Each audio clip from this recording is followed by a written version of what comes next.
नमस्कार दोस्तों, जय श्री नारायण। आज हम मोक्षदा एकादशी के बारे में बात करने वाले हैं। तो चलिए दोस्तों, ध्यान से सुनते हैं। और अगर आप लोगों को ये जानकारी अच्छी लगे तो वीडियो को लाइक, शेयर, सब्सक्राइब भी करिएगा। तो चलिए दोस्तों, ध्यान से सुनते हैं। मोक्षदा एकादशी के दिन भगवान विष्णु की पूजा करने के साथ व्रत रखने से मोक्ष की प्राप्ति होती है और हर तरह के सुख समृद्धि की प्राप्ति होती है।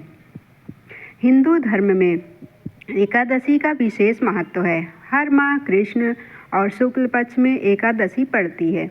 ऐसे ही मार्गशीर्ष मास के शुक्ल पक्ष की एकादशी का विशेष महत्व है। इसे मोक्षदा एकादशी कहते हैं। शास्त्रों के अनुसार मोक्षदा एकादशी अत्यंत पुण्यदायी और कल्याणकारी तिथि मानी जाती है। इस दिन श्रद्धा, संयम और भक्ति के साथ व्रत रखने तथा भगवान विष्णु की विधि विधान से पूजा करने से साधक के जीवन में संचित पापों का नाश होता है। इसके साथ ही पितरों को भी मोक्ष की प्राप्ति होती है। इसी के कारण इसे मोक्ष देने वाली एकादशी कहा जाता है। इस साल मोक्षदा एकादशी तिथि 2 दिन होने के कारण असमंजस की स्थिति बनी हुई है कि किस दिन मोक्षदा एकादशी का व्रत रखना शुभ होगा। आइए जानते हैं मोक्षदा एकादशी की सही तिथि, मुहूर्त, पारण का समय से लेकर धार्मिक महत्व तक। मोक्षदा एकादशी तिथि पंचांग के अनुसार मार्गशीर्ष मास के शुक्ल पक्ष की एकादशी तिथि 20 नवंबर रात 9:29 से प्रारंभ हो रही है, जो 1 दिसंबर सुबह 7:01 पर समाप्त हो रही है। दृक पंचांग के अनुसार इस साल मोक्षदा एकादशी व्रत 1 दिसंबर 2025 सोमवार को रखा जाएगा। मोक्षदा एकादशी का व्रत 1 दिसंबर को रखा जाएगा। इसी के कारण 2 दिसंबर को सुबह 6:17 से 8:25 के बीच व्रत का पारण करना शुभ होगा। जय श्री नारायण, जय माँ लक्ष्मी।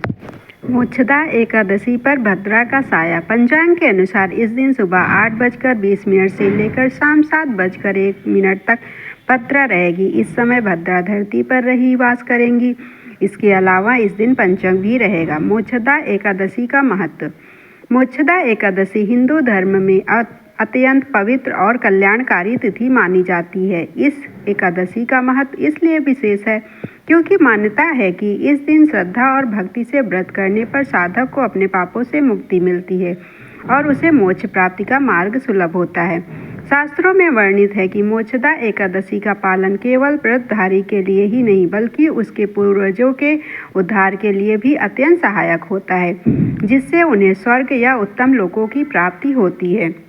यह दिन भगवान विष्णु की उपासना, ध्यान, मंत्र जाप और दान पुण्य के लिए सर्वोत्तम माना गया है, क्योंकि इसी दिन भगवान श्री कृष्ण ने कुरुक्षेत्र में अर्जुन को गीता का दिव्य ज्ञान दिया था। इसलिए इसे ज्ञान और धर्म की स्थापना का प्रतीक भी माना जाता है। संपूर्ण रूप से यह एकादशी आत्मशुद्धि, पितृ कल्याण, आध्यात्मिक उन्नति और मोक्ष प्राप्ति का अत्यंत शुभ अवसर प्रदान करती है। जय श्री नारायण।